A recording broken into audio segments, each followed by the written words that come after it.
please welcome Clive Dickens.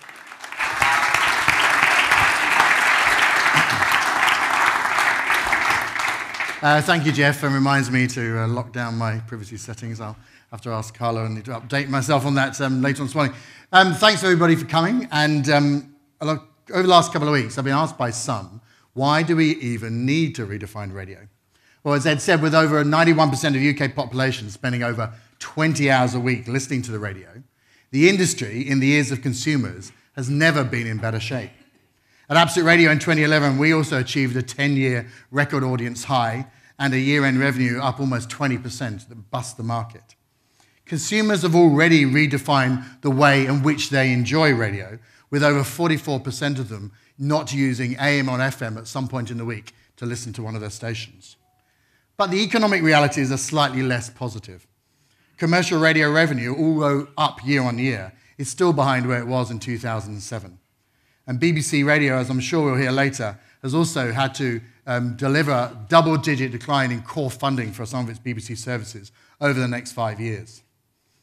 The other redefinition is the fast-evolving desire from brands, agencies and advertisers to better understand the changing digital economy and what it means to the marketing mix. We in commercial radio need to ensure we continue to stay a relevant part of that Marcom strategy for hopefully obvious reasons. And what I'd really like to share with you this morning is our fundamental belief that radio has the potential to redefine itself by getting a better understanding of the way in which the internet is redefining human interaction and content consumption. The internet first came along, if I could have my first slide, please. The internet first came along many years ago, and before that, this was very much the home PC. Between 1995, probably in the home by 1998, for the first many years, it's been a silent medium. This was possibly due to the fact the traditional home or office PC looked possibly something like this, allowing only simple characters and text interface.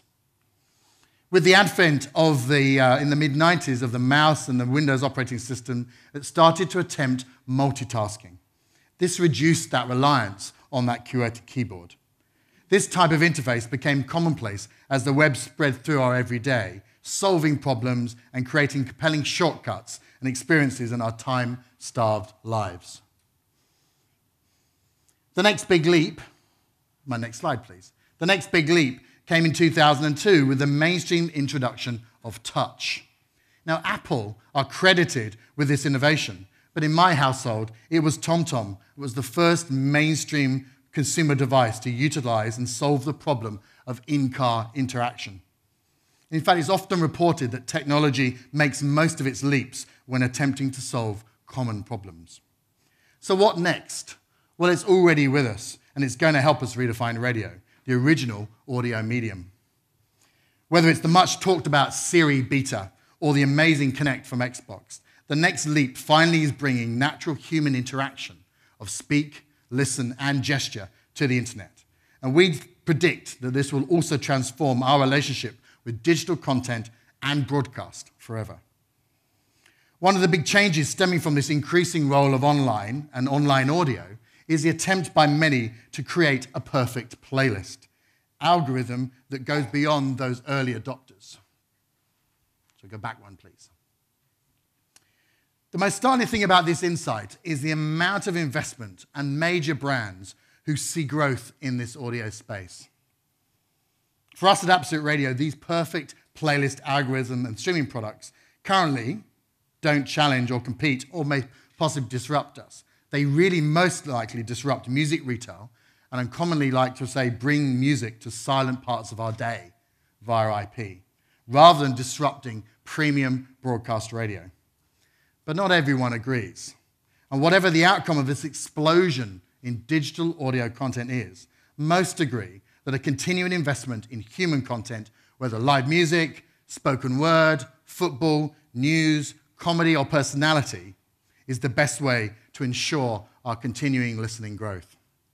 Surely 10 in a row is really only in our history now. But why Absolute Radio?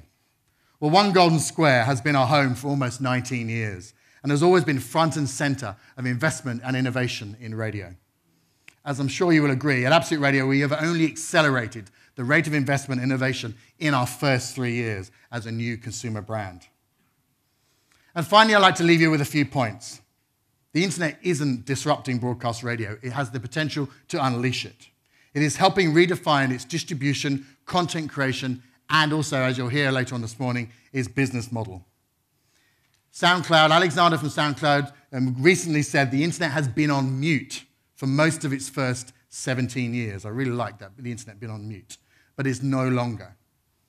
And as Ed said, radio has always been the medium that's been most commonly consumed whilst doing something else. Whether that something else is driving, cooking, relaxing, washing, or working.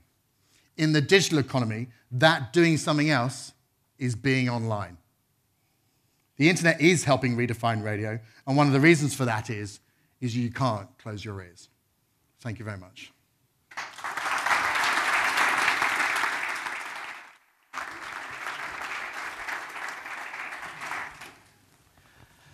Why should people in the room care about whether radio redefines itself when there are so many other options for, say, in a marketing sense, there are very, very targeted options that people have? I think the amount of engagement that radio brings to consumers and the amount of time that people spend with it and the enjoyment they get from it and information they get from it proves its resilience in the digital economy. And in terms of caring about how that can help other people grow their businesses, well, marketing is an absolutely essential part of most people's businesses. And that whole holy grail of marketing about, well, what part of my marketing isn't working is about wastage. And what the internet provides and what internet provides broadcast radio is to improve that level of targeting, accountability, and return on investment for those brands by working with a business that actually helps redefine its targeting of commercials as well. So that's why people should care, because broadcast radio can help other brands grow their business. So old media like television or radio or whatever, I mean, wastage is probably the biggest negative factor with them now. Do you feel it's something that the radio industry has shown any appetite for catching up with? I think we do more than most. I mean, our broadcast metrics, whether it's Radar or Jet or the RAB and all of the post-campaign work that we do in radio, in relation to the investment that we take from brands, the investment we put into research and accountability, I think is second to none in the media industry. But we can do more. And that lead that we have over other broadcast business, with all of that accountability, we shouldn't sit on our laurels. We need to take that to the next stage with the benefits and the opportunities that IP can deliver for us. Do you feel that radio has lagged behind to some extent, though, in terms of digital, and it's playing catch-up? I think if you look at the wider industry of the world, I think the simplicity of radio, the ease of access, the fact that it just works, is that sometimes can be relied on a little bit too much in terms of wanting to look and reinvent and redefine. So, and also a lot of the experiments of redefinition in the past have possibly underestimated that ease of access and that ease of use. So I wouldn't say that we've necessarily lagged behind, but I think that we've possibly taken some wrong turnings and not understood how it's about broadcasting one-to-many and advertising one-to-one. It feels like the mantra for every single industry is, we're digital, we're future-proof. And you've spoken of a passion for radio, certainly in those terms. But can you think of specifics, rather than just sort of broad thinking? You think of a specific example of digital engagement where you think it's worked well on radio, be it the BBC or the commercial sector? I do. I think a great example of that was the recent saving of the BBC Network 6 Music. I mean, I thought the irony of picking up a Daily Mail newspaper and talking about the death of digital radio and the challenges there, and then in the same paper or in the same owner's publication talking about the outrageous, how could you deny this digital service of this radio station from people, not connecting the fact that this was only delivered to these people digitally. So you've got the passion of an incredibly well-focused product that's radio, and then the fact that that engagement can actually transform a decision about investment. And that was a classic example for me of how important radio is. It's in the BBC's portfolio of services, it's a relatively modest audience, but my goodness, were they passionate, and did we all get involved in that debate. Great. Thank you. Clive Dickens. Thank you.